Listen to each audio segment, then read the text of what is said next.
Hi hello friends, good morning. இப்போ நம்ம புதுசாக ஒரு சீரீஸ் மாதிரி ஸ்டார்ட் பண்ணலான்னு இருக்கேன். அதாவது வாழ்க்கை ஒரு வட்டம், தினம் ஒரு கட்டம் அப்படிங்கிற மாதிரி. இது என்ன அப்படின்னா, 6th-லேருந்து 12th வரைக்கும் இருக்கிற ஹிஸ்ட்ரியில் இருக்கிற பாக்ஸ் கொஸ்டினை மட்டும் தனியாக ஒரு வீடியோவை எடுத்து போடலான் இருக்கேன். சரிங்களா? இதை நீங்கள் கண்டினியூஸாக ஃபாலோ பண்ணிகிட்டே வாங்க.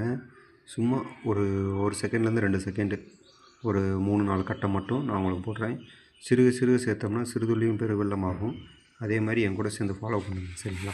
நாங்கள் முதல் கட்டம் பார்ப்போம். வரலாறு பாடத்திலிருந்து. வரலாறு என்ற சொல் கிரேக்க சொல்லான ஹிஸ்டேரியா என்பதிலிருந்து பெறப்பட்டது. இதன் மூலம் விசாரிப்பதன் மூலம் கற்றல் என்பது பொருள். இதுக்கு பேர் வந்து சரிங்களா? அப்போ வரலாறு அப்படிங்கிறது என்னது? கிரேக்க சொல். இதுக்கு இன்னொரு பேர் வந்து ஹிஸ்டேரியா அப்படிங்கிறது. இதுக்கு வந்து விசாரிப்பதன் மூலம் கற்றல். சரிங்களா? அடுத்து இந்த ஒரு மேப் பாருங்களேன். இந்த மேப்பில் லோத்தல் அப்படிங்கிறது ஒன்று கொடுத்துருக்காங்களா, முக்கோணம் மாதிரி சிம்பிள் போட்டிருக்காங்களா. அந்த முக்கோண சிம்பிள் எங்கே இருக்குன்னா இங்கே இருக்கு பாருங்க. என்ன வெண்கல காலம். அப்போ லோத்தல் என்னது? ஒரு வெண்கல காலம். இப்போ அடிக்கடி நம்ம ஆதிச்சநல்லூர்ன்றதை பார்ப்போம் பார்த்தீங்களா, அடுத்தடுத்து படிக்கும்போது பார்ப்போம். ஆதிச்சநல்லூர் அப்படிங்கிறது எந்த காலம் அப்படின்னு கேட்டாங்கன்னா அது வந்து ஒரு இரும்பு காலம். சரிங்களா? இந்த பாருங்க, இரும்பு காலம். அடுத்து நாணயவியல் அப்படின்னா நியூமாஸ்மெடிக்ஸ் அப்படின்னு பேர். நாணயங்களை பற்றி படிக்கிறது. கல்வெட்டியல் அப்படின்னா எழுத்து பொருள்களை பற்றி படிக்கிறதுக்கு இப்போ வந்து எபிக்ராஃபி அப்படின்னு சொல்லுவாங்க. சரிங்களா? இப்போ அடுத்து இந்த இதில் பாருங்கள், வலிமை மிக்க பேரரசர் அசோகர் அப்படின்னு சொல்கிறாங்க. அதாவது இவரது ஆட்சியில்தான் புத்த மதம் ஆசியாவில் பல்வேறு பகுதிகளுக்கு பரவியது. அவன் புத்த மதம். சரிங்களா? கலிங்க போருக்கு பின் பல உயிர்கள் மடிவதை கண்டு வருந்தி அதை கைவிட்டிருப்பார். கலிங்கப்போர் எப்போ நடந்துச்சு அப்படிங்கிறத சொல்லுங்கள். கிமு அப்படின்றது ஸ்டார்ட் ஆகிருக்கும்.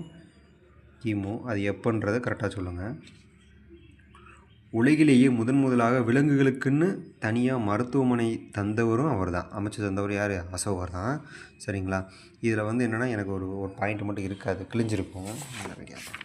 இதில் பாருங்களேன், சார்லஸ் ஆலன் என்ற ஆங்கில எழுத்தாளர் அசோகர் குறித்த அனைத்து வரலாற்று ஆவணங்களையும் சேகரித்து ஒரு நூலாக விட்டிருக்கார். அதுக்கு பேர் பாருங்கள், தி search for the last emperor அப்படிங்கிறது, கடைசி அரசர் அப்படின்னது என்ன சொல்லியிருக்காரு. சார்லஸ் ஆலன் தான் அந்த புக்கை எழுதியிருக்கார். அதில் என்ன போட்டிருக்கு அப்படின்னா, அதில் இவரோட சான்று எதுலேருந்து கிடைக்குன்னா, இதற்கான சான்று சாஞ்சி ஸ்தூபி சார்நாத் கல்தூணிலும் காணப்படுகிறது. எதுனா அசோகர் காலத்து ஆட்சியும் அவர் குறித்த செய்திகளையும் அவர் வச்சிருந்த வெற்றிகளையும் பற்றி அந்த தூணில் மூலமாக நம்ம அறிஞ்சுக்கிறோம் அப்படிங்கிறத பற்றி அந்த தூண் வந்து எடுத்து சொல்லுது. அந்த சாஞ்சி ஸ்தூபி அப்படிங்கிற அந்த தூண் இருக்குது பார்த்தீங்களா, இந்த சாஞ்சி ஸ்தூபி அப்படிங்கிற தூண் எந்த ரூபாய் தாளில் இருக்கும்